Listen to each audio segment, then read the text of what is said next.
Hello, everyone. You are in the right place for Hedgebrook Equivox. The program will begin soon. That means you still have some time to invite your friends to join us on either YouTube or Facebook, wherever you happen to be right now. Make sure your friends come and join this brunch party. If you're on Facebook right now, please take a moment to share the live event on your personal page or your professional page, or both, because that would be cool. To access the Facebook chat, you can just pop down into the comment bar and say hello. There is also the option to add in GIFs or emojis if you want to get extra expressive with it.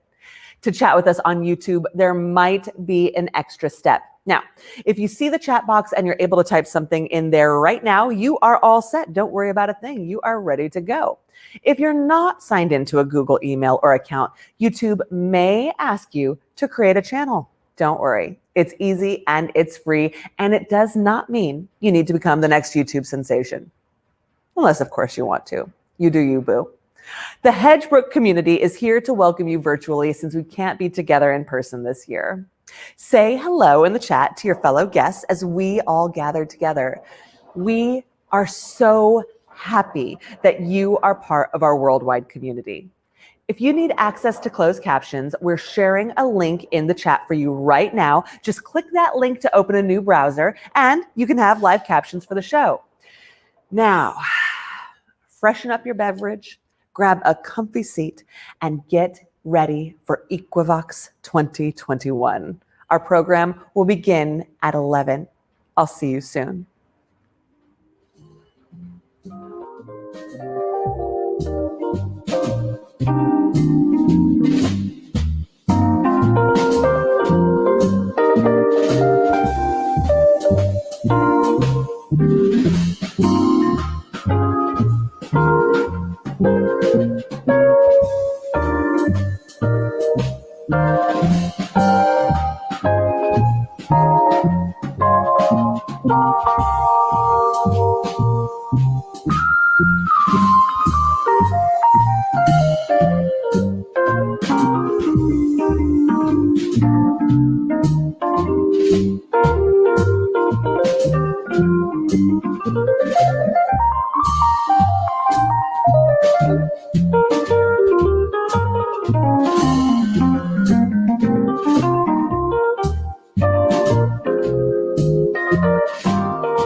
Welcome to Equivox 2021.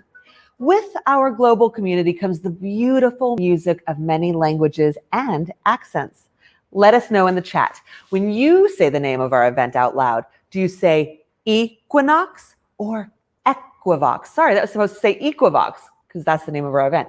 Equivox or Equivox.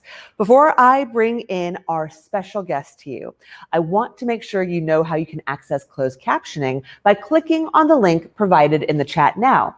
This will open a new browser window and you'll be able to follow along with the program.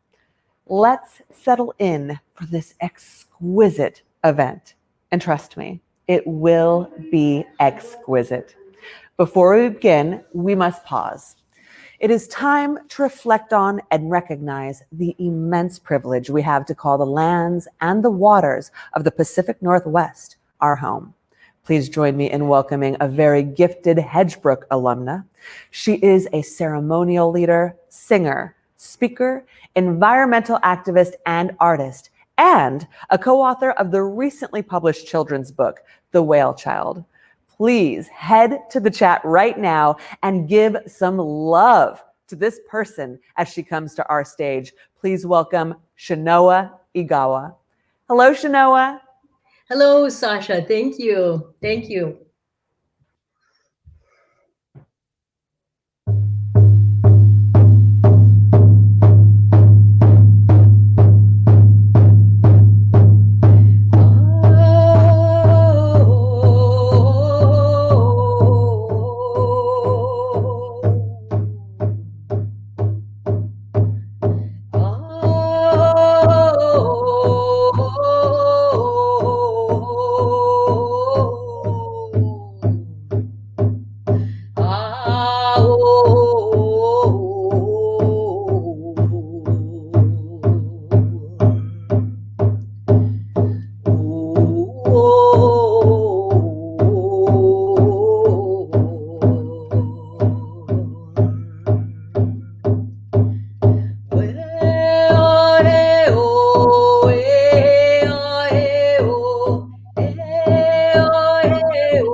Welcome to all who are joining us today for Equivox 2021. My name is Chenoa Egawa. I'm co-Salish of the Alumnae and Jamestown Sklallam Nations. Today, we begin Equivox 2021 by acknowledging and remembering that Hedgebrook on Whidbey Island occupies part of the ancestral homelands of the Swinomish, Snohomish, Suquamish, Lower Skagit, and other Coast Salish tribes, who have known this place as home for more than 10,000 years. The original name of Whidbey Island in the Salishan language is Schakolchi, and the waterway, the Salish Sea. We recognize the relationship that exists between indigenous peoples of our ancestral homelands. Our languages, cultures, songs, and stories carry important teachings about living in a respectful, conscientious, and caring way with the wisdom, rhythm, and cycles of nature to ensure a healthy and harmonious future for our children and grandchildren to come. We understand that all life is interconnected, interdependent, and interrelated. As human beings, we were given the responsibility to be caretakers of the earth, the water, air, plants, forests, animals, all of the Earth's creatures.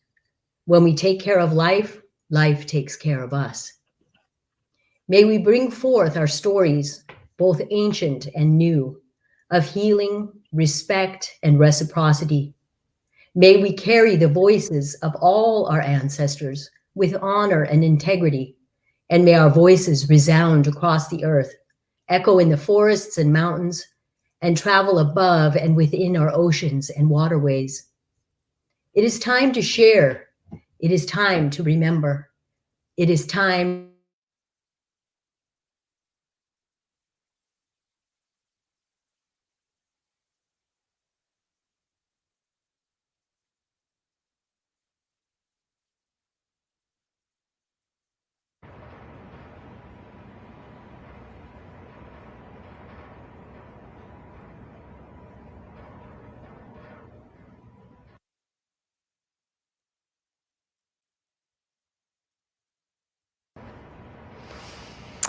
Thank you so much, Chenoa.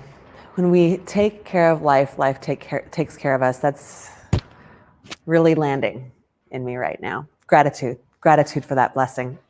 Again, I welcome you all to Equivox 2021. My name is Sasha Summer Cousineau. I'm a Seattle-based performer, artist, and MC, and I am wearing black, red, gold, lots of sparkle, and my queen bee earrings in honor of Hedgebrook today. And I'm coming to you live from a studio in Pioneer Square, Seattle, on unceded Duwamish territory. I see many of you in the chat showing a lot of love and appreciation to Chenoa and that beautiful, soulful singing. Yes, a lot of gratitude there. I love to see you all from whatever land you are watching from. I am so glad that you are here to help support Hedgebrook. Today, we will raise money together to support this powerful community and this amazing mission, which Hedgebrook has fulfilled since 1988. I asked you earlier to tell us whether you say Equivox or Equivox, and let's see. Did you answer me? Oh my God, you all are just magnificent. Just sharing so much love, bringing so much warmth. Thank you for that. Well, here at Hedgebrook, we say Equivox because it means equal voice. And we are so happy you've chosen to be with us here to celebrate and to support Hedgebrook by attending Equivox on the spring equinox. Say that 5 times real fast. Try it. Our program will be graced today by several Hedgebrook alumni luminaries. We have 2 musical performances, one by Valerie June and the other a performance by our special youth guest performer from Young Women Empowered, Savannah Blackwell. Before that, you'll get a chance to get to know Hedgebrook's new executive director, Kimberly A.C. Wilson, as she engages Carolyn Forché, Michelle Alexander, and Natalie Baszile in conversation. But first, please welcome Hedgebrook alumna and board president, Sarah Ladipo Manyika. Please head to the chat now and show so much love for Sarah in the chat.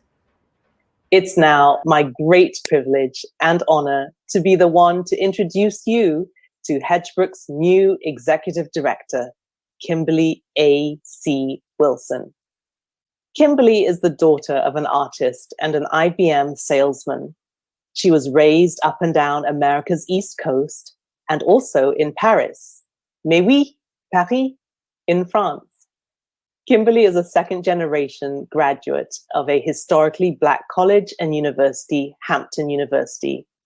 She subsequently had a rich 25-year career spanning journalism and philanthropy, beat reporting, investigative reporting, foreign correspondence, feature writing for many publications, ranging from the Baltimore Sun to the Associated Press. Most recently, she's worked within philanthropy, directing brand and communications at Maya Memorial Trust in Oregon. Kimberly is also a passionate reader, a fearless gardener, and a writer of short stories and theater. So who better to have at the helm of Hedgebrook right now than Kimberly A.C. Wilson?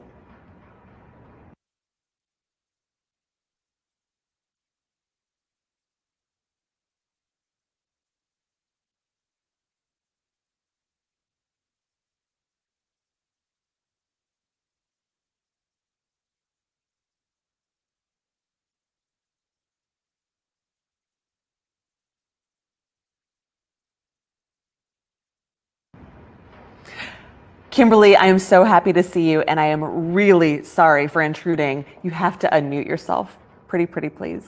You look glorious, by the way. Okay, well, thank you very much. And also, that is a real Kimberly moment. So thank you. Thank you for that, Sasha. And thank you, Sarah, for that radical welcome to Hedgebrook. I am so excited to be here and so grateful to be here. I'm sitting here feeling a part of a community that is deeply important and relevant. And so my gratitude is just knows no bounds. My name is Kimberly A.C. Wilson, and I'm thrilled to be here. I am sitting in Portland in my home, wearing a yellow printed dress, sitting at my desk in front of a large map of South America. I so look forward to being able to travel once again and explore the continent. We're getting close, and I can't wait. My seasonal allergies are acting up a little bit this morning, so you might hear me cough, but I've got my tea here, so I'm fine, really. Just glad to be here. Many of you are familiar with the question that Hedgebrook asks of applicants who want to come on retreat. The question is, why Hedgebrook? Why now? Sarah asked me the same question. Here's what I say. Toni Morrison, N.K. Jemisin, Judy Blume, Jacqueline Woodson, Jhumpa Lahiri, Octavia Butler, Ursula Le Guin, Maxine Hong Kingston, Bernadine Evaristo, Isabel Wilkerson, Rita Dove, Janet Mock, Samin Nosrat. These are writers who identify as women. They're just some of the many who have changed me in fundamental ways. They've transformed my outlook, opened my eyes, and helped me to better understand the world around me and the people in it. They gave me better worlds to imagine. So I was shaped by them, and it turns out many of them are Hedgebrook alums. So I was shaped by Hedgebrook alums even before I came to join the organization. The first year of this pandemic was a hard one for me. I lost relatives and friends, and I thrive best in the company of those that I love, and this year has forced me to be far away from the people that I love. I'm betting that there are a lot of us on here today who wouldn't have made it through the past year's turmoil without the songs and essays and novels and poetry and movies written and imagined by women. For 33 years, Hedgebrook has made space for their creativity. We make writers feel at home. I can say we now. We make writers feel at home and give women that room of their own that Virginia Woolf wrote about. But it's more than that. Solitude and community building might seem like contradictory ideas, but not to our founder, Nancy Nordoff. Nancy created this organization to give women the freedom to focus on craft in a magical forest where frogs literally sing and where the hospitality is radically focused on you, the writer.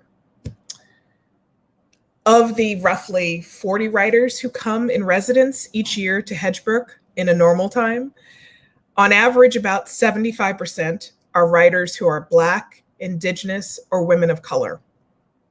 30% are first and second generation immigrants, and Hedgebrook writers are also diverse in ethnicity, age, sexual orientation, disabilities, professional experience, and economic resources. So why did I come to be Hedgebrook's executive director? It's pretty simple. I believe in the power of writing, and I believe in the power of women. And I particularly believe in the power of Black women, Indigenous women, and women of color, whose words and thinking tell collective truths that make all of us better. And I'm thinking particularly at this time about my Asian writer sisters. I'm so grateful to be here. And I just want to say a specific appreciation to Nancy and to Hedgebrook's former executive director, Amy Wheeler, who I saw in the chats on the YouTube version of this show, and also to Elise Miller, who served as interim ED all throughout COVID-19. It's true that every time we climb, we stand on the shoulders of those who come before us. And I wouldn't have the honor of being here without their legacy of resilient determination. So thank you. I also want to thank the staff and the board of directors as well. And finally, I want to thank you, all of you, for being here with us today at Equivox to celebrate resilience and to share conversation about what it takes to heal.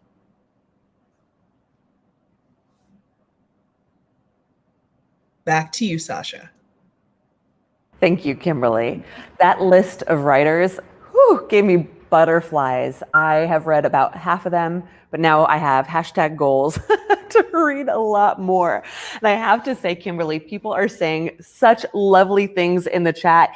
So here in YouTube, Rinku says, so beautiful to see everyone and meet Kimberly. Love to my whole Hedgebrook family.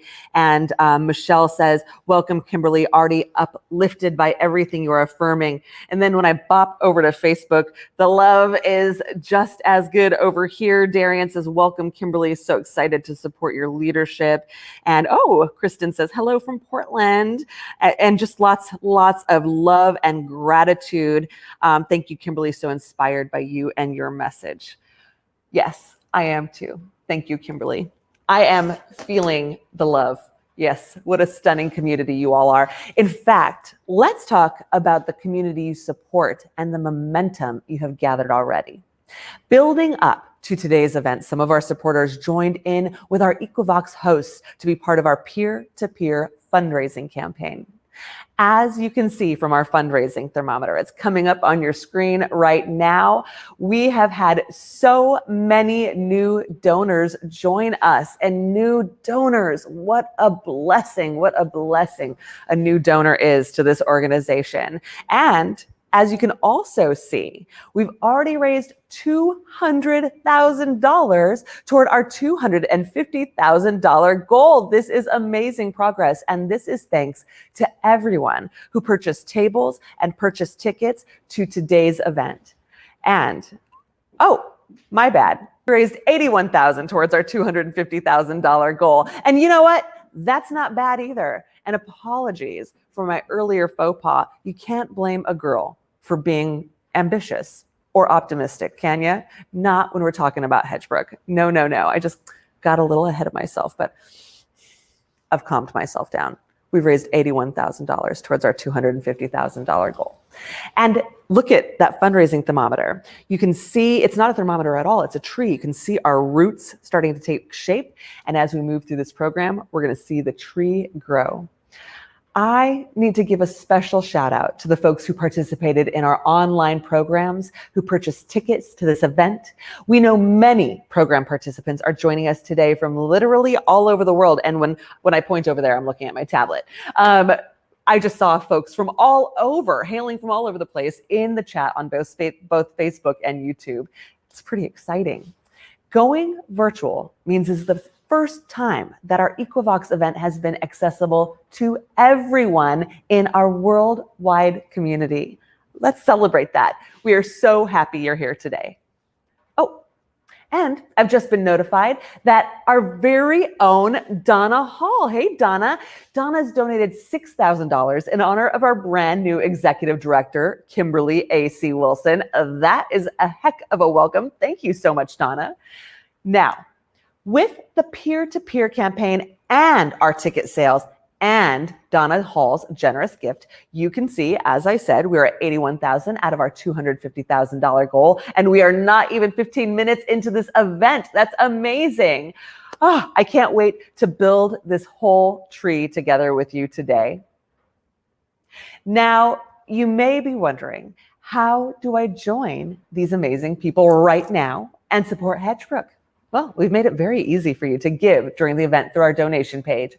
You will see the link right now in the chat, whether you're in Facebook or YouTube. We're dropping that link for you. Help us feed that tree. You can choose any amount you want. You're the creative type. You're empowered. You have agency. Pick whatever amount you like. And here are some other options that we can present to you. You can choose to give monthly, or you can choose to give one time today. I've mentioned it a couple times, but I'm going to mention it again. It's worth saying. We have a strong goal of raising $250,000. But I feel confident. I do. I feel your energy. I was looking at all you were saying in YouTube and Facebook, and I feel your strength, your energy, and most importantly, I feel your Hedgebrook love. So I have no doubt that with your help, we are going to get there. Now, if you have any questions about how to donate, we have got your back. Don't worry. You can send an email to our team at programs@hedgebrook.org. Go ahead and include your phone number in that, and somebody will give you a call and help you out. Now, before we get to the main course of our brunch this morning, Hedgebrook has such a rich history. I'm learning so much wonderful stuff about Hedgebrook every moment that I've been spending time with you all. So let's play together, shall we? We're going to play some trivia.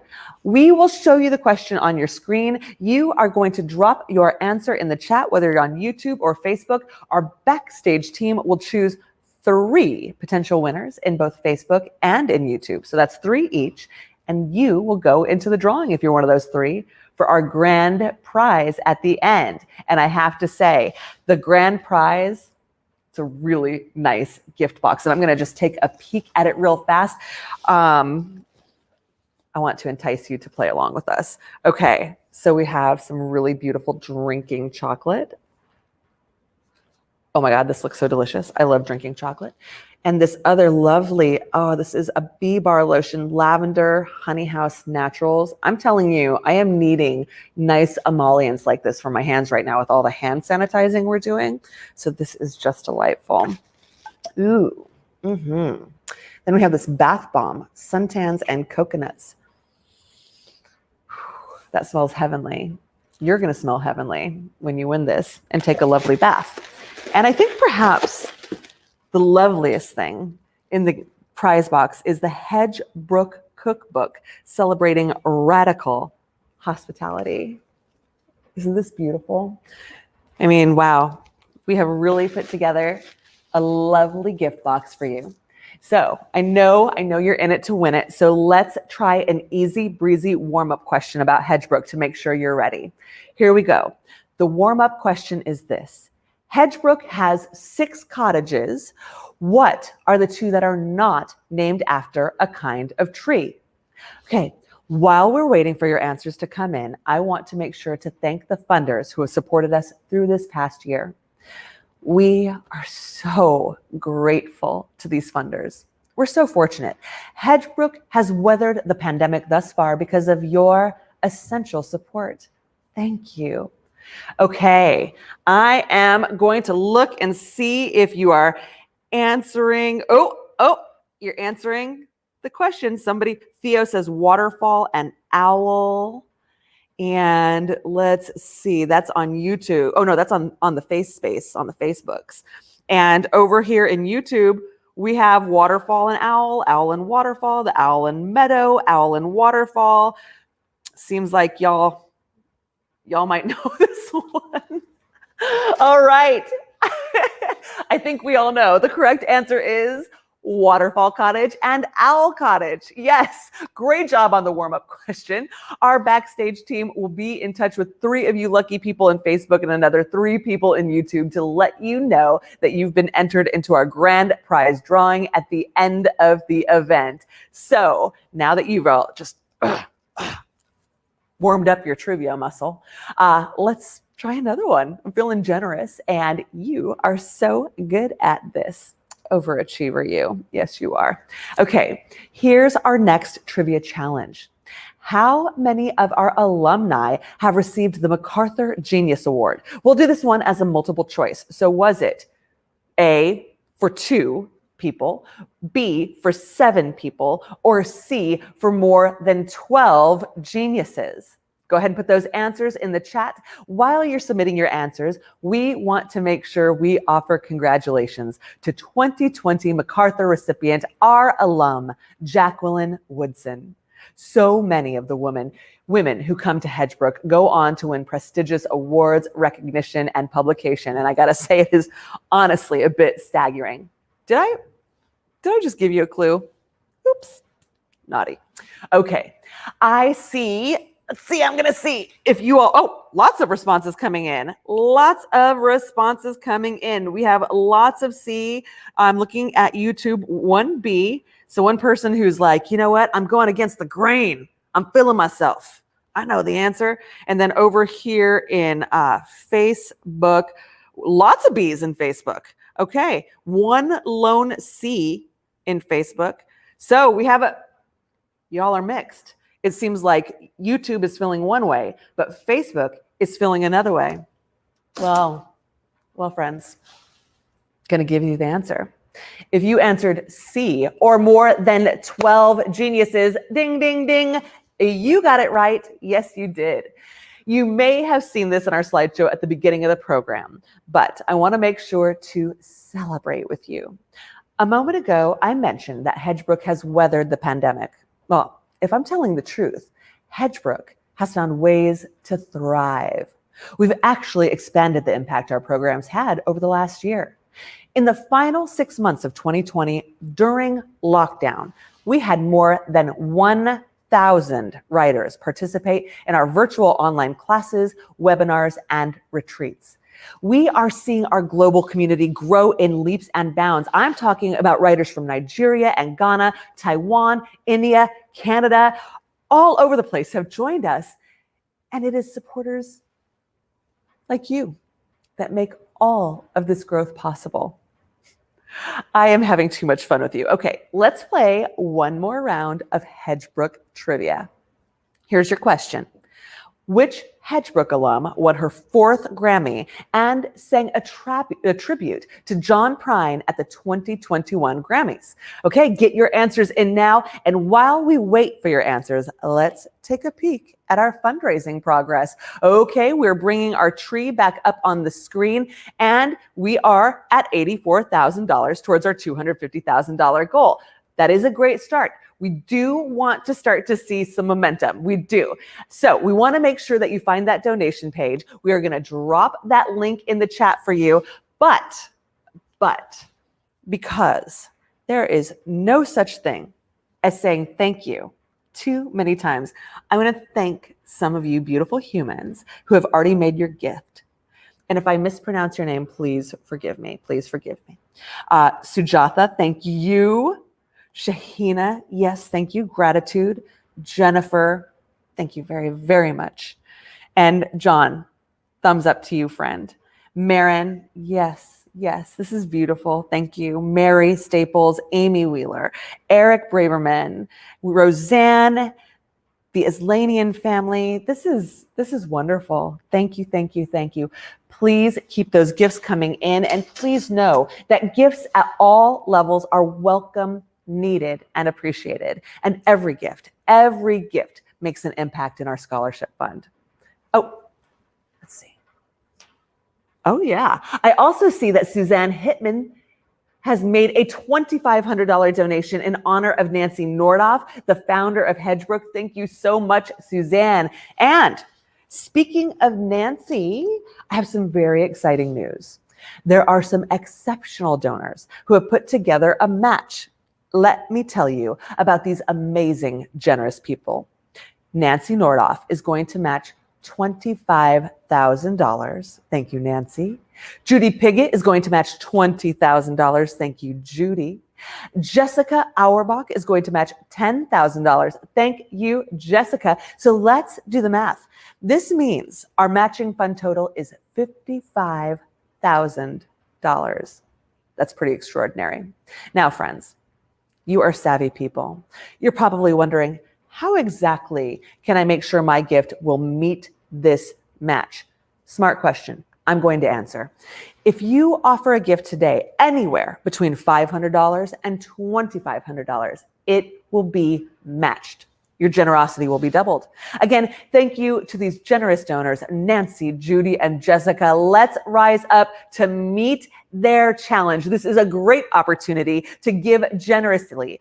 I'm asking you, if you're able to consider a gift of $500 or more. You know why? Making space for the voices of women matters. It matters so much. You know that. That's why you're here today. And I see you stepping up already, which is wonderful. I am so impressed with this beautiful community. When I see how generous you are, it makes me want to give out more chances for prizes. Remember, I asked you to name our alumna who recently performed and was honored at the Grammys. I am going to see if you guessed it. Let me take a peek at the face space. Here we go. Oh, face space is giving me a problem, so I'm going to look at YouTube instead. Oh, Stacy put on her smarty pants today. So did Savannah. All right. And Catalin, I hope I said your beautiful name correctly. Actually, a number of you put on your smarty pants today because a bunch of you have got this one right. Yes, it's our local to Seattle anyways, Brandy Carlisle. So congratulations to those of you who put the correct answer in the chat. Our backstage team will identify 3 of you, and that's 3 of you from Facebook, 3 of you from YouTube, to be entered in the drawing at the end of the show. Well, my friends, we are ready for the main course of our delicious brunch event. Settle in. I know I'm going to settle in because you are in for a treat. I am very excited to bring back to the stage our brand new executive director, Kimberly A.C. Wilson. Hello again, Kimberly. Hello again, Sasha. Thank you so much. That was amazing. And y'all are amazing, both in the chats and in showing how much you love and care about Hedgebrook. So thank you. This is the part that I have been thrilled and excited about since I took this job. I get to introduce 3 Hedgebrook alumna whose work will make you smarter, better informed, and just generally awed by the power of resilience. The first person I'm going to introduce is the author of Queen Sugar, which was the San Francisco Chronicle Best Book of the Year in 2014. It was nominated for an NAACP Image Award, and you may know this already. It was adapted for television and by writer-director Ava DuVernay, and co-produced by none other than Oprah Winfrey. Natalie Baszile holds a master's in African American Studies from UCLA and is a graduate of the Warren Wilson College MFA program for writers. She joins us from San Francisco. Please give a warm welcome in the chats for Natalie Baszile. Hello, Hi, Kimberly. How are you? I'm good. How are you? I'm doing great, thanks. It's wonderful to have you here, and I'm so excited to ask you a bunch of questions and just spend some time with you. Sure. Wonderful. All right, I'm gonna introduce my next panelist and bring her to our virtual stage. This is a highly acclaimed civil rights lawyer, advocate, legal scholar, and best-selling author. Her award-winning book, The New Jim Crow: Mass Incarceration in the Age of Colorblindness, helped to spark a national ongoing debate in the United States. If you haven't already read The New Jim Crow, you should head to your nearest library or independent bookstore after Equivox and get your hands on it. She is a visiting professor of social justice at Union Theological Seminary in New York City. She's also an opinion columnist with the New York Times. Please give it up for Michelle Alexander. Hi, wonderful to see you both. And Kimberly, congratulations. So excited that you've joined the Hedgebrook community, and wow, it's such a privilege to be able to meet you as well, Natalie. So glad to be here. Same here, Kimberly. So glad that you're both here, and the privilege is really all mine. I'm going to add our third guest into the mix here. This is a poet, activist, translator, and teacher. He earned her BA in creative writing from Michigan State an MFA from Bowling Green University, and a PhD from Newcastle University in Newcastle upon Tyne. And that's in England. She's the author of 5 books of poetry and a prose memoir. She's also the recipient of the Wyndham Campbell Prize in Poetry, the Academy of American Poets Fellowship in Poetry, and the Lannan Award in Poetry. She was awarded the Edita and Ira Morris Hiroshima Foundation for Peace and Culture Award in recognition of her work on behalf of human rights. She's currently a university professor at Georgetown University, where she directs the Reading and Talks series for the Lannan Center for Poetics and Social Practice. And she is the co-chair, along with Gloria Steinem, of the Hedgebrook Creative Advisory Council. Her notes appear in the journals in Cedar, Oak, and Meadow House, and she joins us from Bethesda, Maryland. I want to see as many clap emojis as you can in the chat for Carolyn Forché. Hello, Kimberly. I'm so happy you're part of Hedgebrook now. I'm delighted to be with you and honored to meet both of you, Natalie and Michelle. It's an honor to be with all of you here, especially for this wonderful day of celebration of the work of women and support of Hedgebrook. Thank you. I'm so glad that you're here, all 4 of you. My screen is just a beautiful image, and so I'm excited to just jump in conversation. Having the 3 of you before me on a screen, I'm struck by how deeply relevant your work is. Michelle's book laid the foundation for the national conversations about our criminal justice system that grew louder last summer after George Floyd's murder. Natalie's new book about African-American farmers and the legacy of land and slavery could not feel more fitting in this moment of racial reckoning. And Carolyn's recent memoir, As a Witness in a Country's Most Perilous Moment, feels prescient. Are the 3 of you time travelers? Because I feel like you're right in the moment. And if you're not time travelers, what does it take to write stories that fit the moment? Yeah, and this is a wild thing, so speak as you will. Well, I'll start and just offer, it's so interesting that we all have written these works that are timely and timeless. And I think that as authors, as writers, it's really a matter of following your, sometimes it's just an inkling that you might have about what is happening in the culture. But for me, it begins, it's a very personal thing. And there's something that I feel there's an issue or a question that keeps plaguing me. And that is the thing that pushes me forward. It's a sense of curiosity. And it's really just kind of a gut impulse that this thing that is troubling me or that I'm curious about, maybe it's relevant to other people. Maybe it's interesting to other people. I appreciate that. I see you nodding, Michelle. Yeah, I mean, I certainly have had the same experience with my writing when there's kind of an idea or something that feels like a truth that won't let me go. And, Natalie, you also talked about kind of timelessness in writing. And I've recently been giving thought to the difference between facts and truth, right?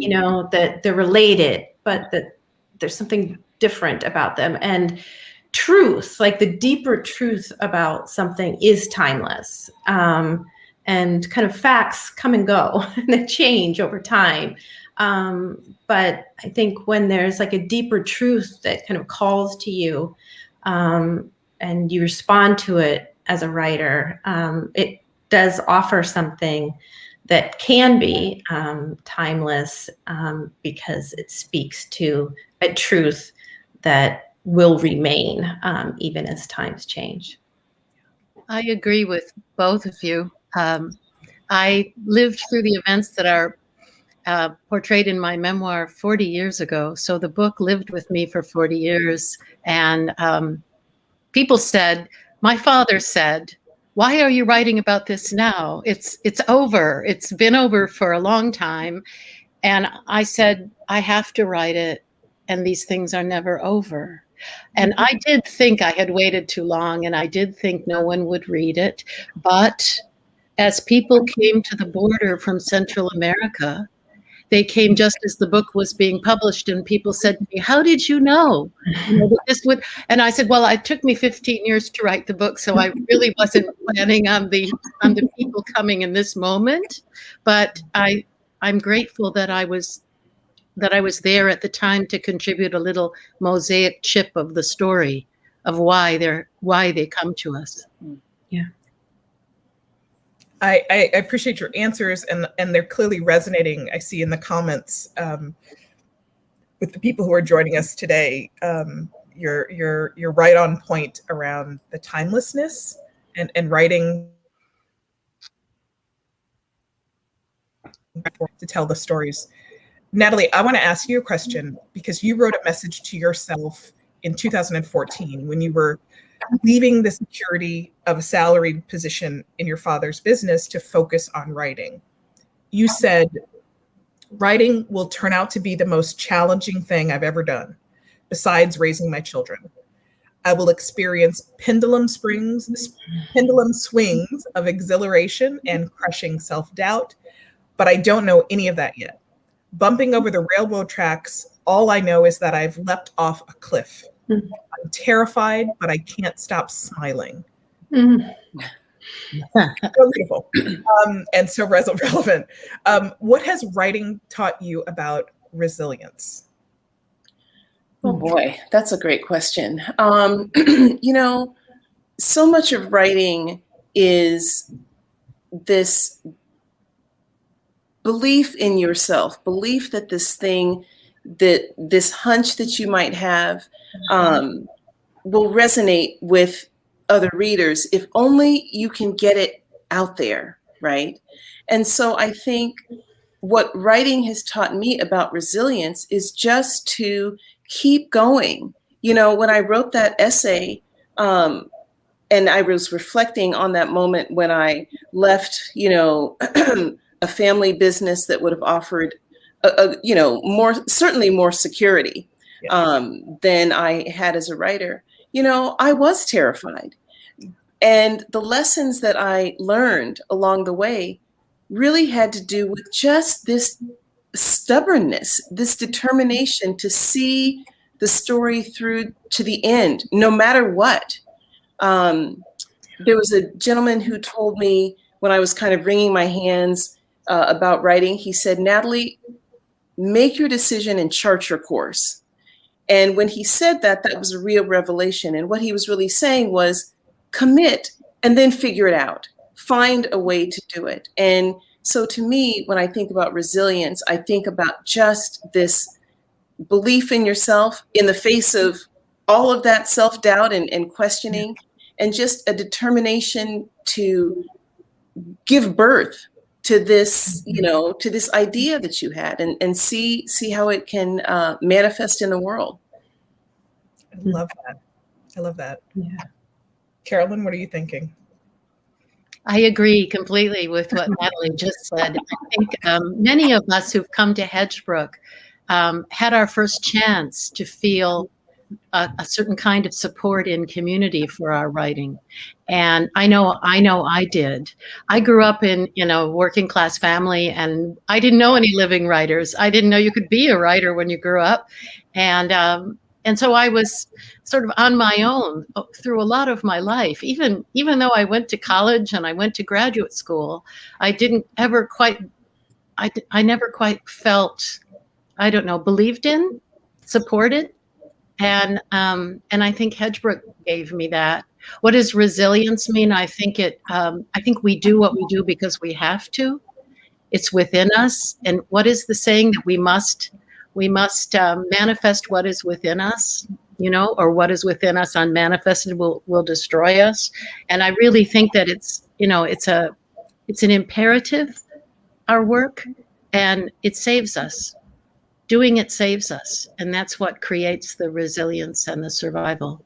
And also for others. You know, all of the works that my sisters here have written have helped to save our people, our country, have helped to illuminate the issues that we have to face as a country. I love that, resilience as self-preservation. Yeah. Michelle, I love your nods because they come from the heart. That's sort of like the amen choir kind of a affirmation. Yes, well, I mean, what has been said resonates so deeply. I was just thinking about the fact that the first time I came to Hedgebrook, I was taking a real leap of faith in my own writing. I had recently decided that I wanted to write something that was more memoirish. And I had the crazy idea at the time that this was going to be easier than writing the new Jim Crow. That it wasn't going to require years of research and data and all of this, that I was going to do this simple thing of just telling my story. And I had discovered like just how terrifying and difficult it is to like tell the truth about yourself and your experience on the page. And I was in deep despair about it and kind of on the verge of giving up even on the idea of taking on the project when Rinku Sen invited me to come to Hedgebrook. And it was at Hedgebrook that I experienced for the very first time what it felt like to remove myself from my work and my family and my children and all of that, and to be surrounded by other women who were committed to supporting each other in this journey. And it was really transformative for me. It was at Hedgebrook that I kind of had my first breakthrough in my own personal writing, and I was able to write about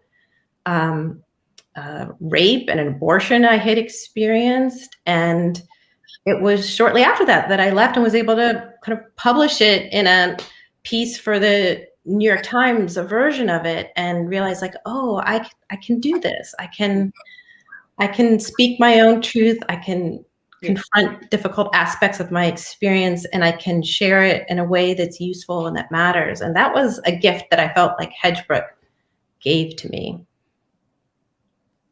That's so powerful. That's so incredibly powerful. And those pieces are so incredibly powerful to read. I'm wondering if you would talk a little bit about what it takes to heal and how writing connects for you. Yeah, I mean, I guess I would say that healing has always been a part of writing has always been part of my healing practice. I mean, my family teases me about the fact that when I was a kid, you know, whenever anything happened that I was emotional about, I mean, generally I didn't take to writing when I was in a good mood. I took to writing when I was working through something, you know, that as a kid I'd get upset and then I would go get my journal, you know, and write through it. And, you know, my sister would tease me about the first book that I published was called Dietra's Party, a devastating middle school disaster. My boyfriend walked off with some other girl, you know, and I sat down and furiously wrote, you know, pages and pages and stapled them together and titled it, you know, Dietra's Party. And in a way, writing has remained a healing practice for me. But it wasn't until I decided that maybe I wanted to write something memoirish that it ever occurred to me to share very personal writing with others. And so what's new for me is recognizing that sharing deeply either traumatic, hurtful experiences with others can be part of my healing process, and it can be part of the healing journey for other people as well. And that's what's new for me, and really what Hedgebrook helped me to see. Thank you.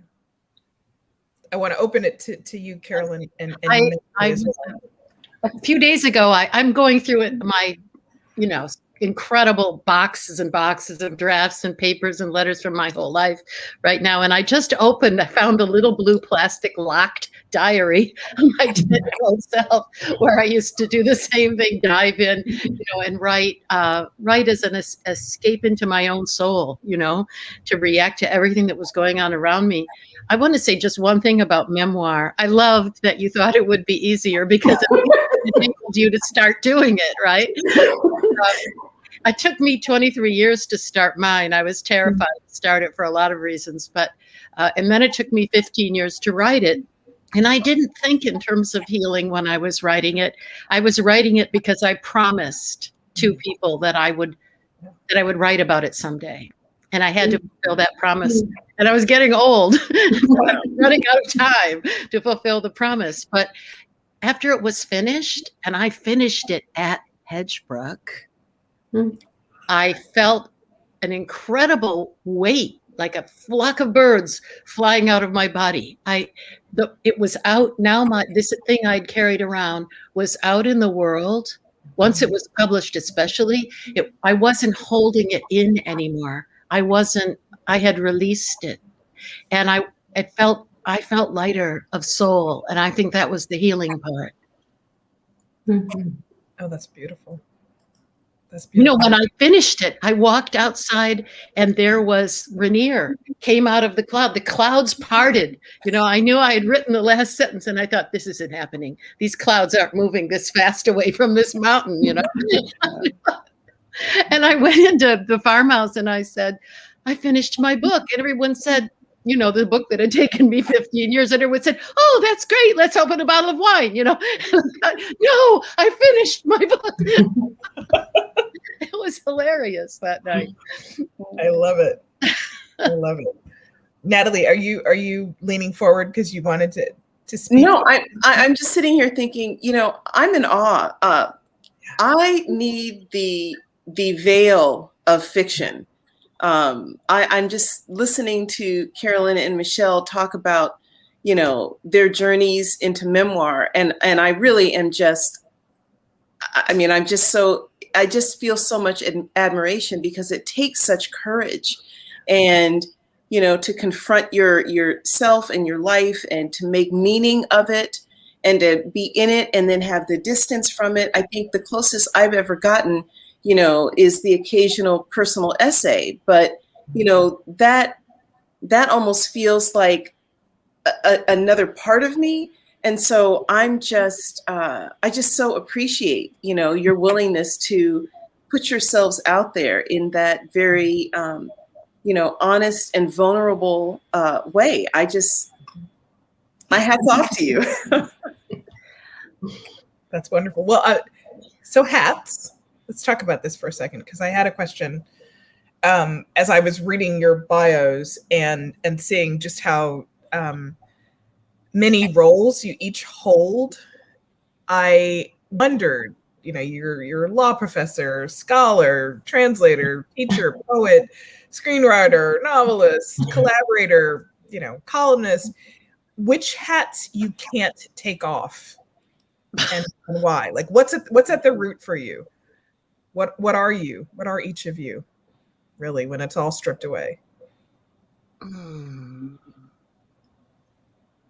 Okay, I'm going through the hats, and I don't think I can pick any of them. I think probably my lifelong commitment is to literary art and activism for social justice. Those would be the two. And of course, I'm always a mother, and I'll always have students. So I'm trying to figure out which hat can come off. And I'm not sure they can, because our vocation is braided. It's all bound up with various, it's part of our calling and our commitments and our in our historical experience. And you know, I don't know. Maybe it's a Gordian knot, and I can't untie it. I love the idea of the braid. That really resonates for me. Yeah.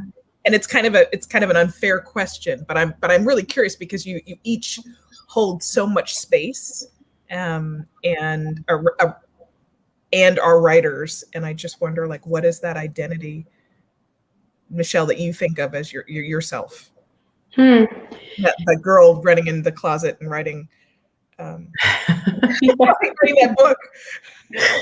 Yeah, you know, it's interesting because I feel like I've been sort of in a period where I've been taking off hats. Like I, you know, several years ago decided that I wanted to quit law and that I no longer wanted to practice law. I no longer wanted to be a law professor. I didn't want to be in legal academia, and, you know, decided to go teach at a seminary, Union Theological Seminary, even though I don't identify as a Christian. You know, it was kind of a period of, whoa, like, who am I now, right? I'm shedding hats that I've been wearing, and to some extent, even deciding that I wanted to write something more personal and memoir-ish was like, I'm taking off the new Jim Crow hat. Like, I've been speaking and writing for so long and about mass incarceration and the devastating impact of our criminal justice system. And yet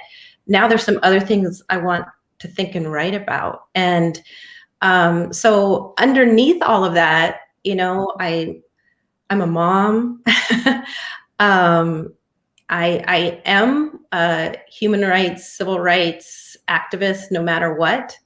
And I can't stop writing for myself. And I'm struggling to share some of my personal writing with others. So yeah, I think what was said before about kind of having civil rights, social justice commitment, and a commitment to my writing. And yeah, just being a woman, a Black woman, mother, wife, daughter, sister, friend, all that's unchanging.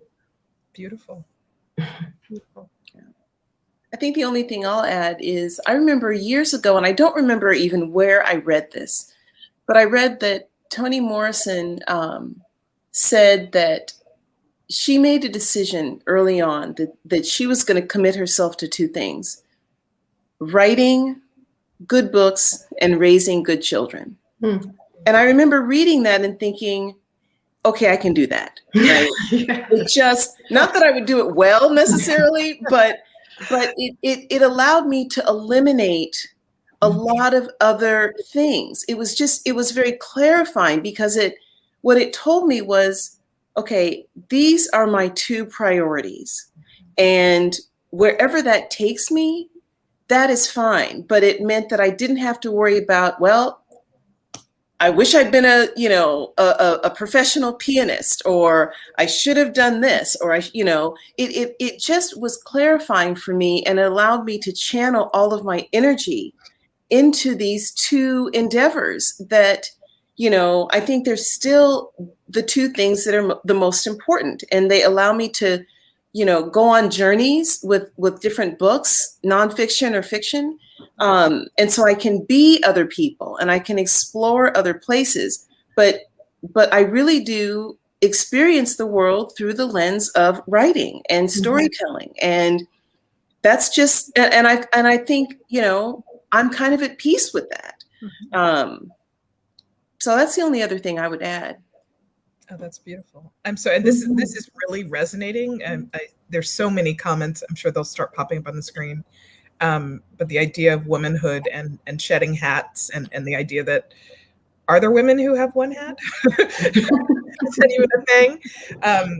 It just really resonates for me. I've got a few more questions where we have a little bit more time, and your answers have just been incredible. I wanted to ask you about book naming for a moment. The two of you have books with titles that are coming from writers' words. Carolyn, you borrowed the first words from The Colonel, a poem you had written 41 years before your book came out. Natalie, your title of your most recent book comes from a quote by Gwendolyn Brooks, who was my mother's favorite writer. And the quote is, "We are each other's harvest. We are each other's business. We are each other's magnitude and bond." Michelle, you went in entirely the different direction by naming your book something polite society would say, and sometimes still does say, no longer existed. What goes into a good title when you're writing?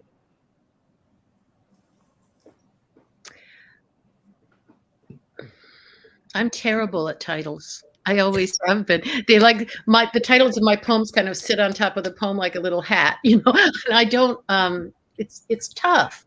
And I had a hard time with the memoir title because I didn't know. And my husband was sitting with me and said, "You know what you've done here is you've told what happened, you know." Why don't you just call it the first line of the kernel poem, "What you have heard is true"? Because what you're doing is you're expanding the whole story of the kernel poem. So this is a much larger kernel poem. Just start with that. And so I went with it, and no one pushed back at the publishing house or anything. So I thought, okay, that's it then. I take other people's advice on titles. Oh, I love it. I love it. And I have a secret reason for asking this question. My brother has just finished his book and has just titled it. So I thought of that when I was thinking of this conversation. Natalie, what about you? Well, you know, it's interesting. So for We Are Each Other's Harvest, I was kind of toying around with a bunch of different titles, and I had the manuscript, you know, all the different chapters kind of laid out on a card table near my desk. And I was thinking about, I was really thinking about the feeling I had about the book. And the crazy thing was, I had the Gwendolyn Brooks, that excerpt, that it's the last stanza of her poem. I think it's Pablo is the name of the poem. And it's like all of a sudden I saw it with fresh eyes. You know, it had literally been sitting there for weeks. And I thought I would include it as, you know, one of the little smaller elements in the book. And all of a sudden I looked at it and I thought, that's exactly it, because it captured the feeling, the bigness, you know, that I was trying to bigness. Oh my God, what a terrible word.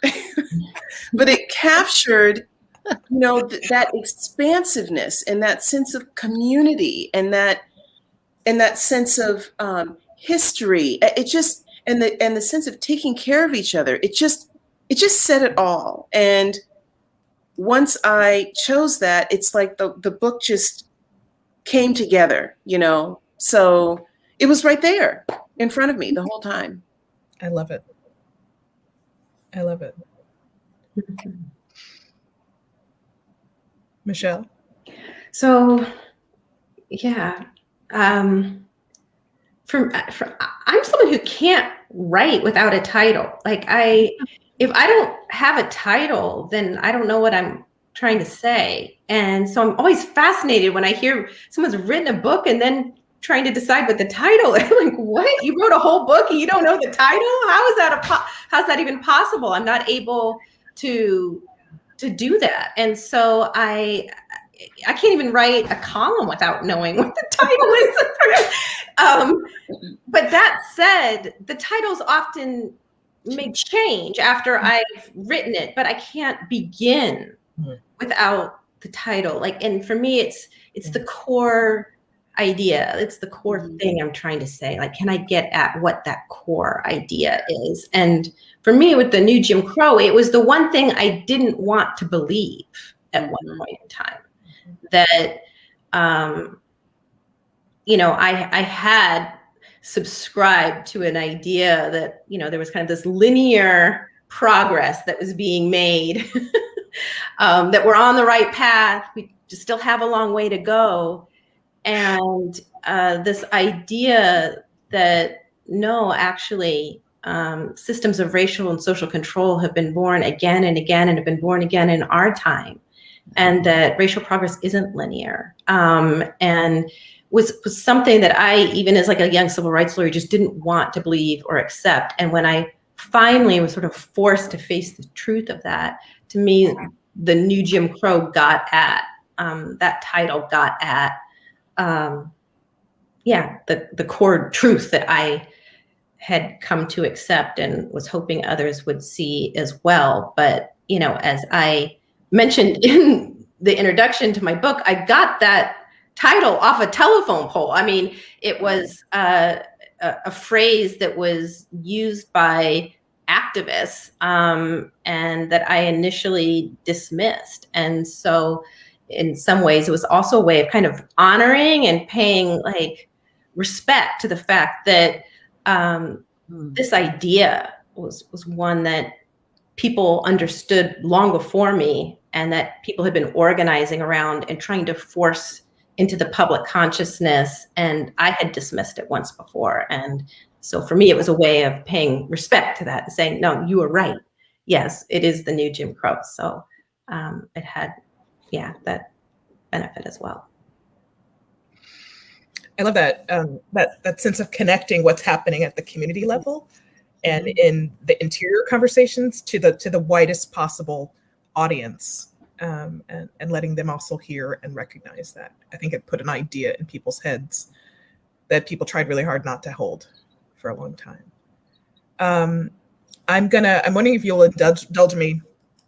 I'm gonna make a confession that when I am sick in bed, not really sick, when I'm fake sick in bed, and I'm pretending and I'm just taking a day to myself, I pull out a dog-eared copy of Just Between Us, a series of fantasy novels by Jacqueline Carey. It is my favorite reading for when I just want to be like comforted by familiar words. No judgment. What are your favorite comfort reads? What do you turn to? What would you not tell me? Just tell it. Just us. We're just the four of us are having this conversation. What do you turn to? Is it graphic novels? Is it beach reads? Is it Ulysses? When I went up to back before COVID and could go into a bookstore and set up a pile of philosophy books on the counter, and the cashier said, "Oh, going to the beach." And I said, "No, I think mine used to be spy novels and thrillers and John le Carré and that sort of thing. Now I really read a lot of poetry. I think because during the times that we're living in, which are very intense and challenging and difficult for everyone, and that means all of humanity all at once, all over the world, poetry is what helps me and connects me to everyone else, because this has been such a tremendously moving time for all of humanity. You know, we talk about the United States, but every human creature on earth has gone through this all at once.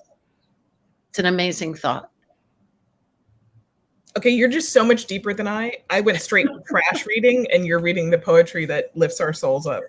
So I hear you, Carolyn. It's just a need, you know. I mean, not everyone would. I don't expect everyone to read, you know. But for me, it's very helpful. Excellent. Natalie, do you want to? Yeah, you know, I have to agree. I'm sitting here.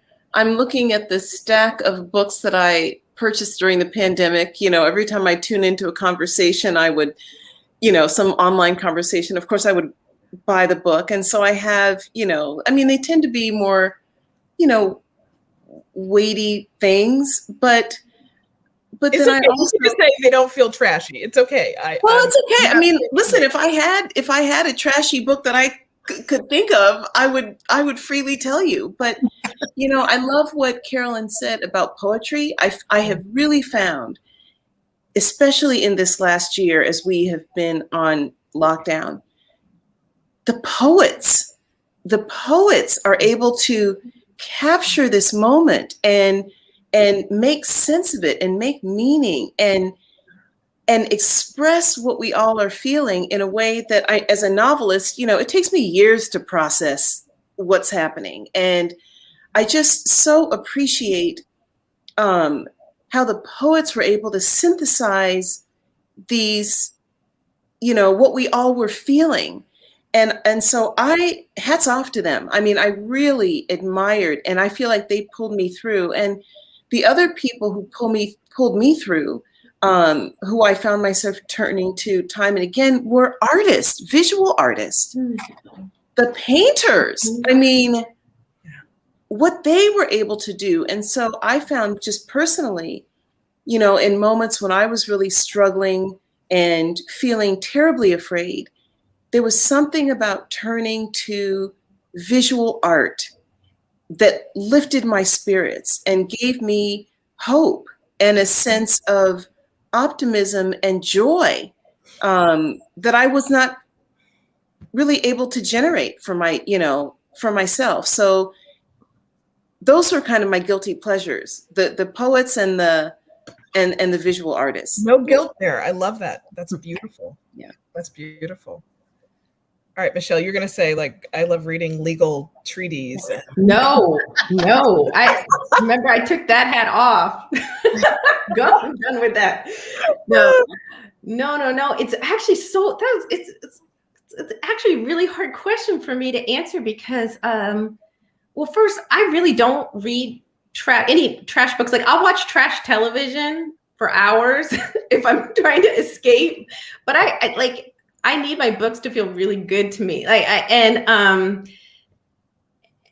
So I have like stacks, you know, in my bedroom of books that it's very difficult to like identify a common theme. Like, I've got political books and philosophy books and spiritual books and novels and just the whole spectrum. And when I feel like I want to read something, I will often go and just kind of scan them and see which one speaks to me, and I'll pull it out. And I have like 1 million half-read books that are like that. And a really good book, you know, will stay with me, and I'll start it and I won't be able to read anything else until it's done. But I can't say that kind of book falls into one category or another. And so it's a little bit of a difficult question. I would say if there's like a guilty pleasure, it's that I'm kind of a self-help book junkie. I read like all kinds of self-help books. I mean, it's a little embarrassing because I'm not fixed in any way. Like, whatever I'm problems I'm trying to solve or have not been solved by the many, many self-help books I've read over the years. But that's probably, yeah. My husband says you could really write a self-help book at this point. Without any research. But yeah, I have a little bit of a habit of that.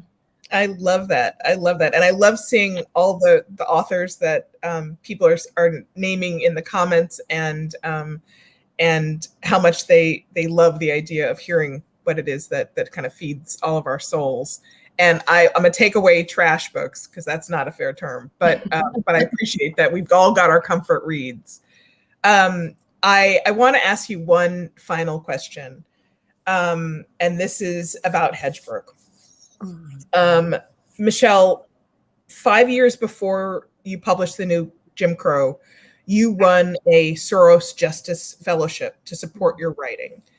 I'm wondering if you can talk about what it means as a writer to have that kind of support, and what Hedgebrook means to you. Well, you know, yeah, I did win that fellowship, and it absolutely stunned me. So for me, what that support meant, it was, first of all, helpful financially because I wanted to be able to take time off. I had a 2-year-old and a newborn, and I had this book that I wanted to write and that I felt like I had to give birth to, you know. And so financially, it was helpful to have a chunk of money that would let me go part-time and begin work on this new idea. But even more than that, the fellowship affirmed that I had something worth saying.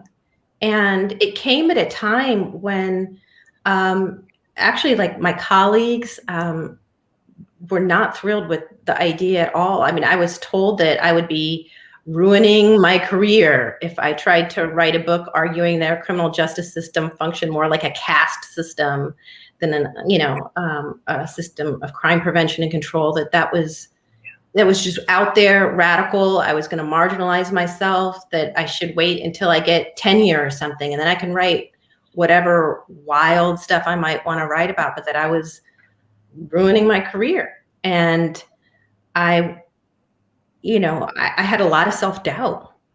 And so getting that fellowship was a way of not only making it possible for me as a young woman with 2 kids, trying to figure out how I was still going to be able to do this writing and take the time that I needed in order to do it. But it was also a way of affirming that, no, you have something to say here, and we're willing to support you in saying it. And so I feel especially grateful for that. I'm not sure what would have happened if I hadn't received that support. And, I ended up leaving the law school I was teaching at the time because in large part because I didn't feel like my colleagues believed in what I was trying to do. And that fellowship made it possible for me to take some time part-time and get started. So I'm very, very grateful for it. And Hedgebrook creates a place and a space for women to take the time that they need to give birth to their creative projects in the world. And it affirms us and says your work matters and your voice matters and what you're trying to do and say matters. And often that can make all the difference. That's beautiful.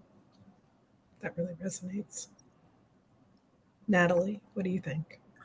Yeah, I'm just so inspired by Michelle's story. And, I think Hedgebrook, to me, there's something about being in a place where, that radical hospitality that Hedgebrook talks about is a real thing. Mm-hmm.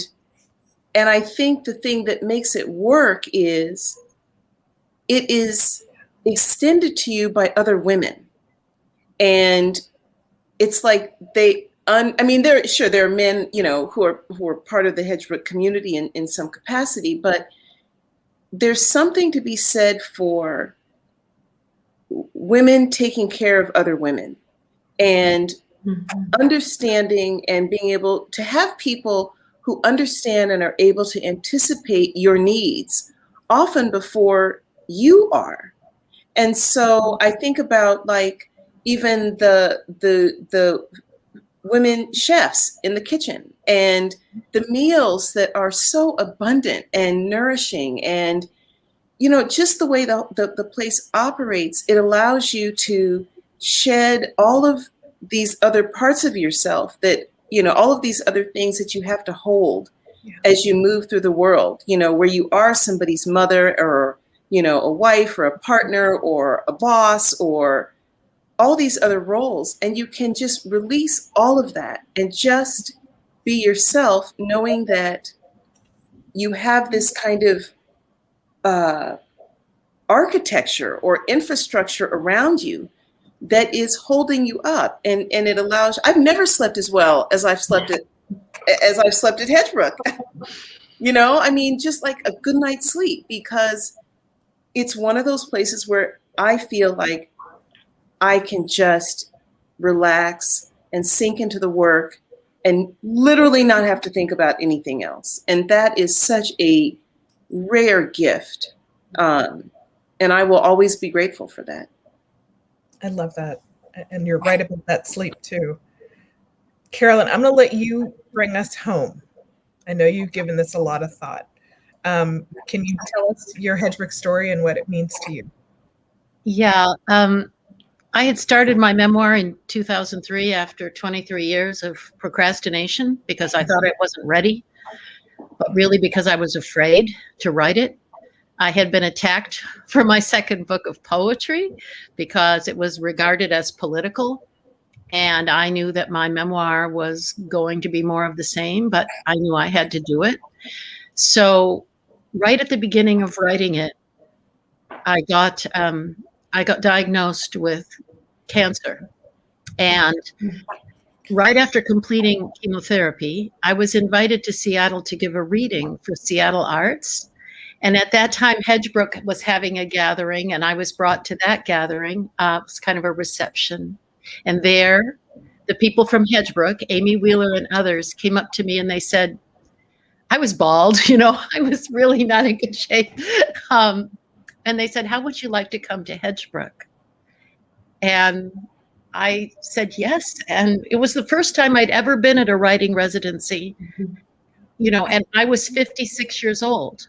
And so I went there, and I was a little apprehensive because I thought, I have a room at home. I can write there, and I walked in, and there was this incredible energy coming from the walls of these cottages, and the women around the table at night sharing our work and helping us solve our problems in our work, and even just thinking through the incredible kitchen, the incredible hospitality. And what happened to me was I forgot about cancer.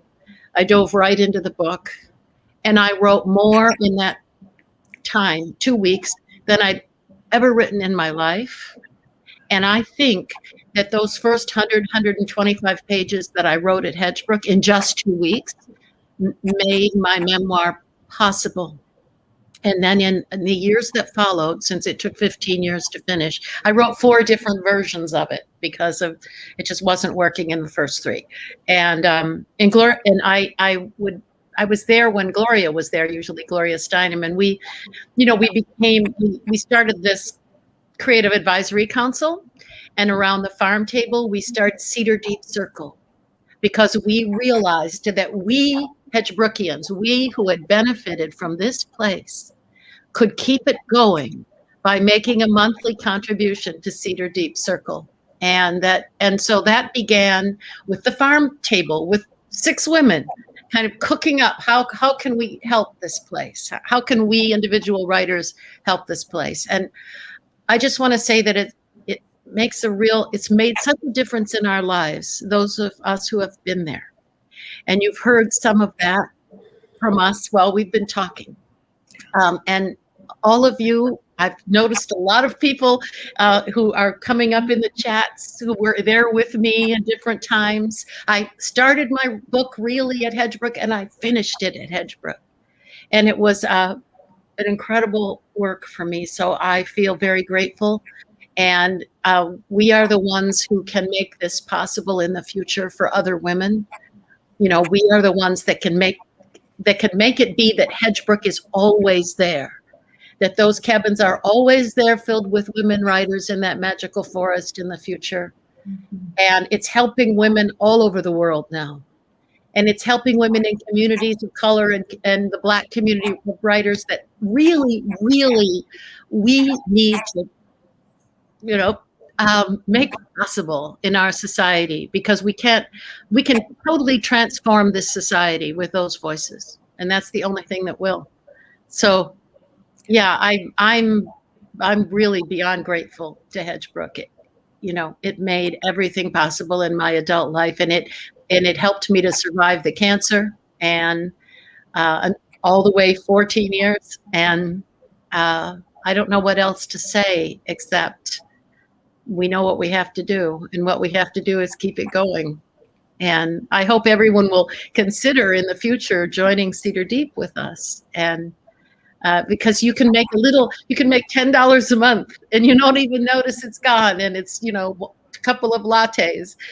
But many of us doing that makes a contribution to Hedgebrook that they can rely on every month. It's something coming in, and it helps bring women there. It helps give them that time. It helps feed them and house them in that beautiful place. And more than that, it gives them the gift of community, which is incredibly intense while you're there. I mean, those women who were there with me helped me to believe in myself to help me to believe that I could do that book. I could do it, even though, it was a harrowing book and it was a difficult book. They made me believe in it. So they made me believe that it was possible. It was possible to write it, no matter what.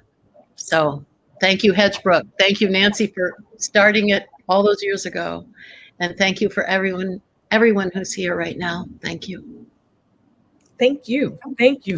All three of you, Carolyn, Natalie, Michelle, you've just made my entire day. And I'm so inspired by your words and your heart and your talents.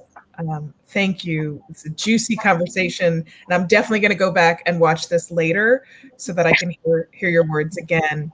I'm going to pass this over now to Sasha. And we're going to move forward. We've got more to come that'll be delightful, but thank you. Thank you so much.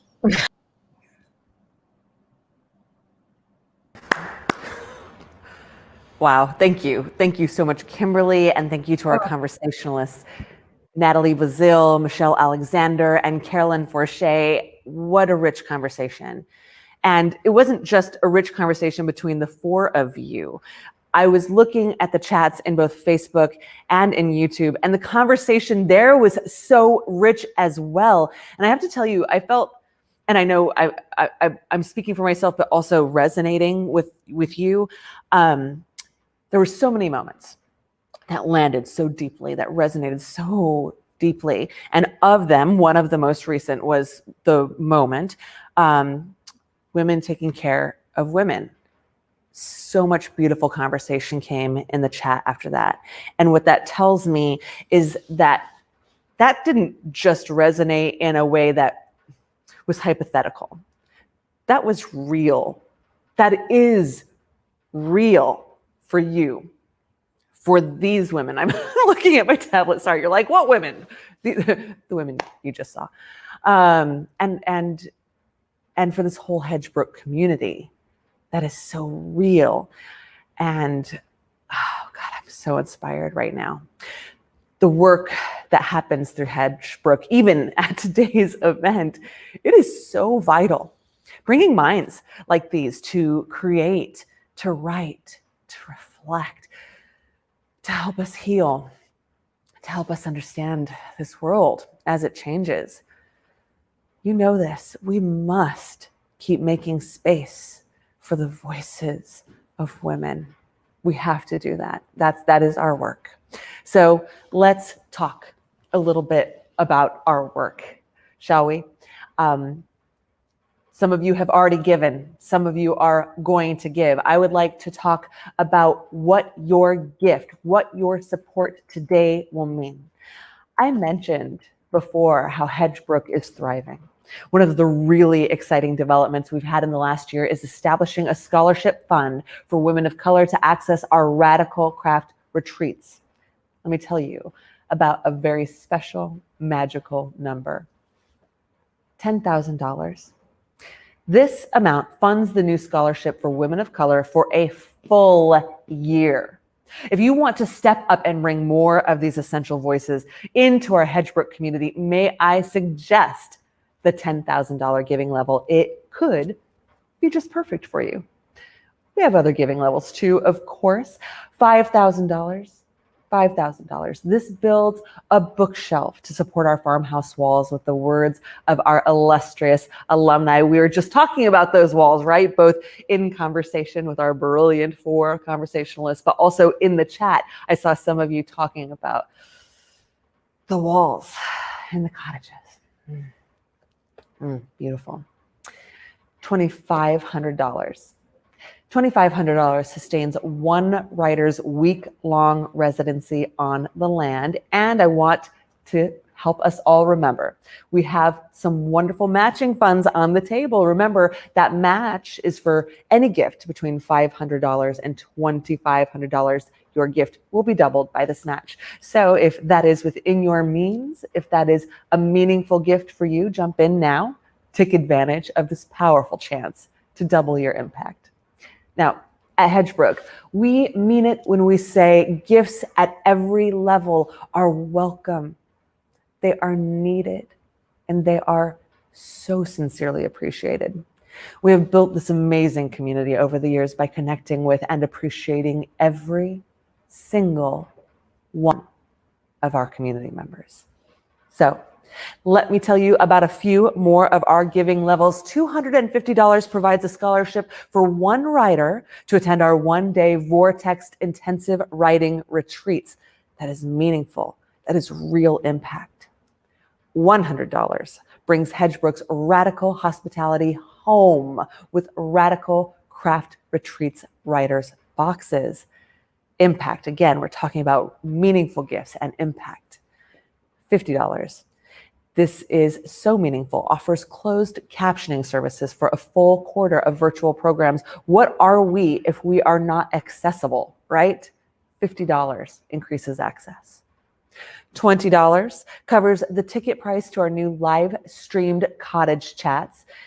So if $20 is the right level for you, please join us with a gift of $20. Please give with joy in your heart. Please know your gift will be received with joy in our hearts. I am telling you the truth when I say, whether you give $10,000 or $20 or anywhere in between, our hearts here at Hedgebrook are filled with joy to receive that gift. And yes, we are dancing with joy when we see those gifts come in. So speaking of seeing those gifts coming in, let's go back and take a look at our tree and see how far we've come. And beautiful, yes, we've seen the tree grow. We see those lower branches. We see the leaves starting to populate those branches. That is beautiful. And we are at $115,000 of our $250,000 goal. And you know how I feel about this, right? You know, there's no such thing as saying thank you too many times. So I'm going to just hop on my little device here and take a peek at, wow, so many more gifts have come in. Gorgeous, gorgeous. This is beautiful. Ann Barker, thank you. And Anne, thank you. And Galiski, I hope I said your name correct. Katie Carter sends a message in honor of the beautiful, brilliant, and heartfelt Equivox event, the incredible women who shared so much with us, and Kimberly's outstanding leadership. Kimberly, you're getting some love. Rachel Robert, thank you for your gift.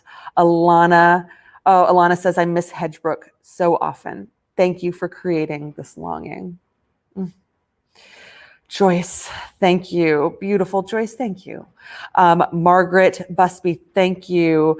And Elizabeth Arcana. Heather Lowell says, thank you for making creative women paramount. I hadn't realized the unique need for learning about the mission of Hedgebrook years ago from my until learning about Hedgebrook years ago from my good friend. I feel that need personally, and I'm grateful for Hedgebrook. I look forward to attending in the years to come and will always support. This is gorgeous. This is beautiful progress. As you know, though, by looking at our tree, we are not finished. Now is the time. I invite you, I ask sincerely to keep the generosity flowing. As your donations continue to roll in, I am so thrilled to announce our next performer. This very talented young artist has had the chance to explore and thrive at Why We Write Camp, a partnership Hedgebrook has participated in for several years with a great organization called Why We, Young Women Empowered. That means Hedgebrook alumni, maybe some of you in the chat right now, have worked with Why We youth in different styles and types of writing. How amazing is that? I love it. So now, this person who's about to grace our virtual stage, she's begun to sing all over the area, including at the Moore and Paramount Theaters in Seattle, beautiful theaters in Seattle. And we know her artistic journey is just beginning. We're so pleased she's able to grace us here with her presence today, Hedgebrook community. You're really dropping lots of love in the chat, both in YouTube and Facebook. So just keep that love a-flowing, keep it a-flowing as we bring to your screen, Savannah Blackwell.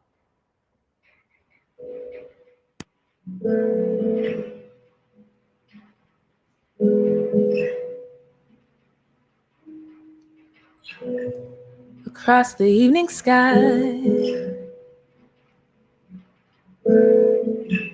All the birds are leaving, but how can they know that it's time for them to go before the winter fire? I'll still be dreaming.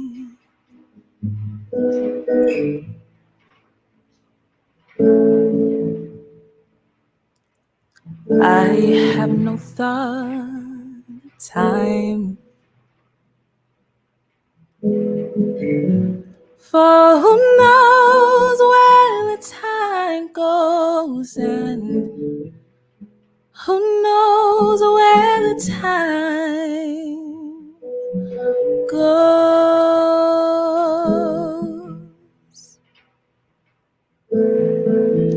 Sad, deserted shore,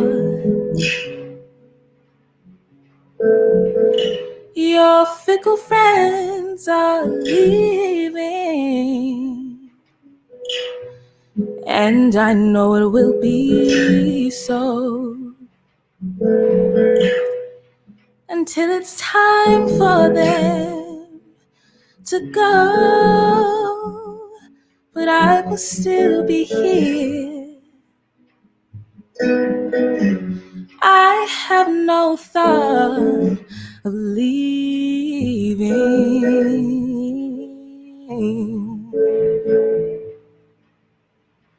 I do not count the time, for who knows where the time goes, and who knows where the time goes.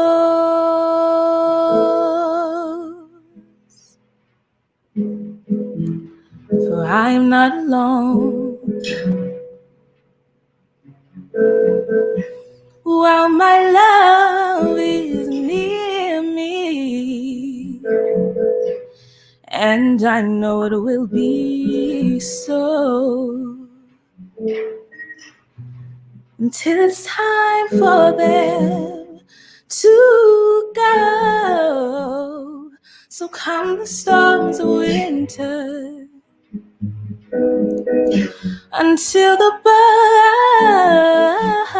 birds again return in spring. I do not fear the time, for who knows how my love grows, and who knows where the time goes.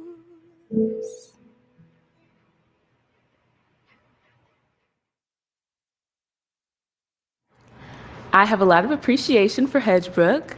I found out about Hedgebrook through YWE's Write program, which is a summer writing program for young women, and I have done it for the past few years.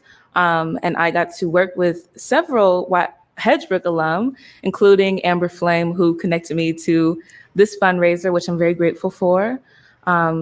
Write and visiting Hedgebrook was always something I looked forward to before COVID, and I'm really grateful to have had this opportunity and to know you all. Thank you. Oh my goodness. Thank you, Savannah. Wow. I was reading the chats and people just one after another saying, what a beautiful voice, what a beautiful voice, what a beautiful voice. I mean, yeah, beautiful, but your voice feels like when you're singing, like you're just weaving this beautiful silk blanket, and I just felt wrapped in it. I mean, it's more than beautiful. It transported me. Thank you. Thank you. And you mentioned Amber Flame. Hey, Flame. I see you in the chat. Many of you know Flame is not only an alumna, Flame is also the brand new program director. Yes. For those of you who are following the fundraising, I just took a quick peek at our thermometer. We are currently at there's a big bump up, $130,000. We're just above $130,000. Beautiful, beautiful. That is great. Keep it coming. All that wonderful philanthropy is just great. Let's celebrate. I have a treat for you. One more performer for our virtual stage. She's bringing us a gift of an exclusive musical performance today. Get ready to welcome the phenomenal Valerie June. Yep, you heard me right. I said it. This deserves your undivided attention. Stop multitasking right now. If you have your phone in your hand, maybe you're making a donation. Do get back to that in a moment. But if you have your phone in your hand, put it down and take a breath. Slow down and get ready for Valerie June. Hello, Valerie. Hello. Thank you so much for inviting me today to perform for you. It's been so beautiful so far. And the radical hospitality of Hedgebrook is huge. It's with me now. It was with me as I was there in the Owl Cottage. And I finished my very first book there, the illustrations for it there. And I finished also my record that just came out this month in that Owl Cottage. So it's a very, very beautiful memory for me being there. But the biggest part of the memory is being in the kitchen with all of the amazing women that I shared the experience with, all songwriters, all musicians. So I just want to say that the song I'm sharing with you today is called Smile. And it's called Smile in the spirit of those ladies that I shared the table with, Grayson, Sasami, KP, Tiff, and Sade. And it was just a wonderful experience. So thank you so much for making that space for me. Listen to Smile and feel joy. Feel joy in your heart and joy for spring. And joy for the gifts of Hedgebrook. Hey, Hedgebrook family. I want to play you a song called Smile.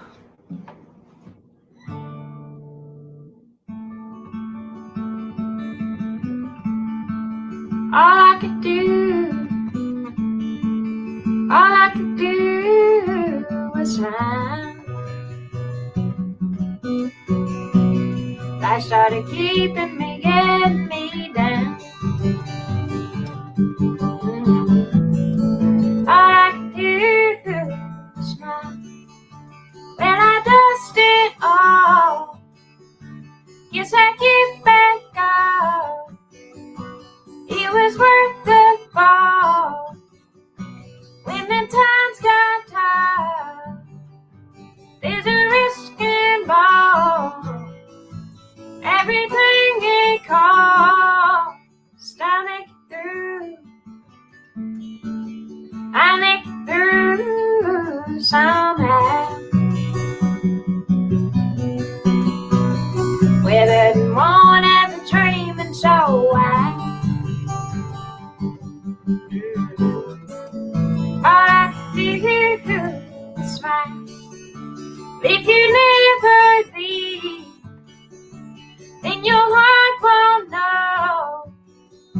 So you take the chance. So you just let go.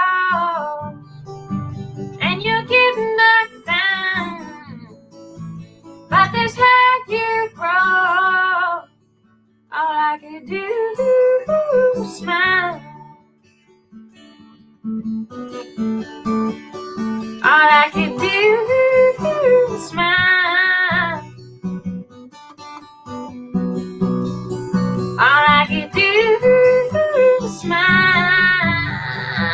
Every tear's in my eyes. All I could do, I make it through. I make it through. I make it through. I make it through somehow. All I can do is smile.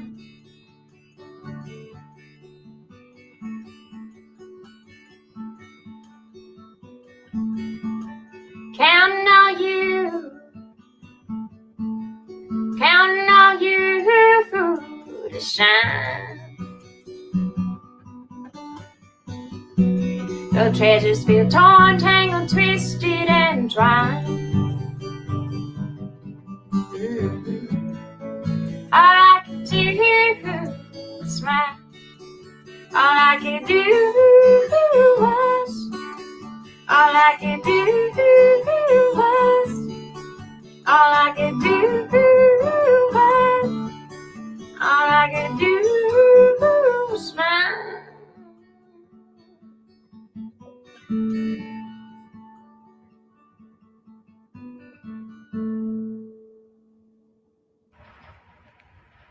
Thank you. Valerie June. All I can do is smile now.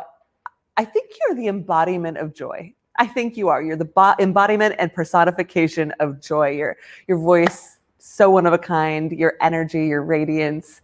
Thank you. Thank you. I really am so happy to have heard you perform that song, because now I'm just going to be smiling the rest of the day. And speaking of making people smile, I want to make some of you smile. It's time to draw the winners of our trivia game. Each will receive a special Equivox gift box. Remember, we took a peek at some of those items early. So let's look at all the people who have been entered to win. You can see their names coming up. These are some of the folks from Facebook, some of the folks from YouTube, and I have a set of cards. This is my Notable Black Women in American History deck of cards. And I'm going to take out some cards and I'm going to draw two. I'm going to draw two cards, and that will give us 4 winners. 2 from Facebook, 2 from YouTube. I'm mixing up the cards. You see, I'm mixing up the cards. Mixing. All right. Are you ready? The first card is, it shows Josephine Baker on it. And the number is 2. The number is 2. So those of you who were numbered 2 on the list, again, 1 from YouTube and 1 from Facebook, you are going to win. And the other winner is going to be, all right, here we go.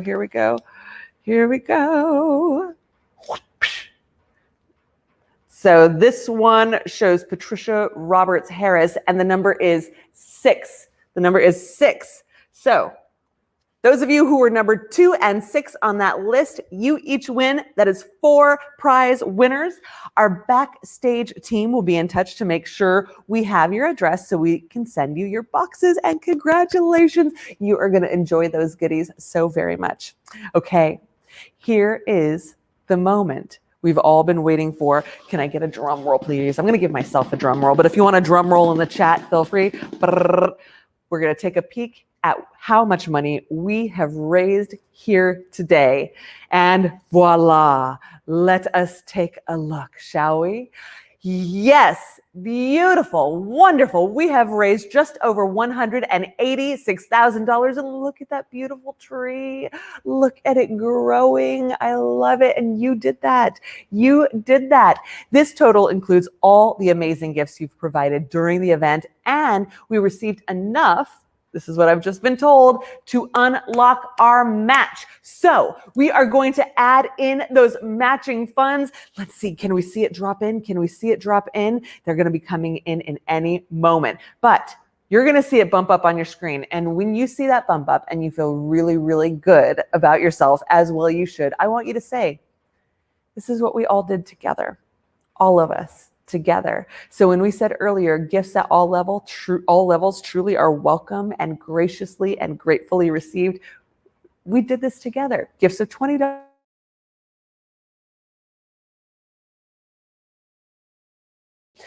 We want you to stay connected with us.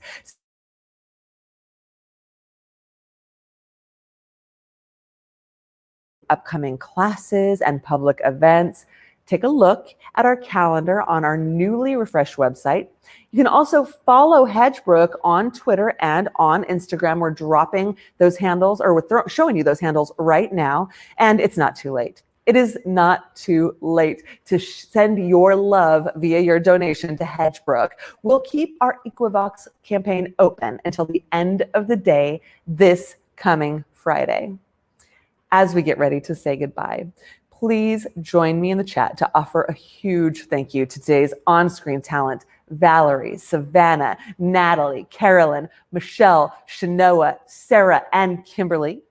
I also want to give a special shout out to the Hedgebrook staff and board members who helped plan and conceive of this event. Thank you, Sarah, Allison, Shauna, Jen, Flame, Amanda, and Kimberly. Special thanks to our former interim executive director, Elise Miller. We could not have done this without you. Real talk. Hedgebrook is built by, for, and because of women like you. And thank you to you. Yes, thank you to you for your community of radical reciprocity. My name is Sasha Summer Cousineau, and I would like to thank you for spending Equinox Sunday with Hedgebrook's Equivox. Stay well, stay radical. I'm so inspired by this beautiful community. Have a lovely day.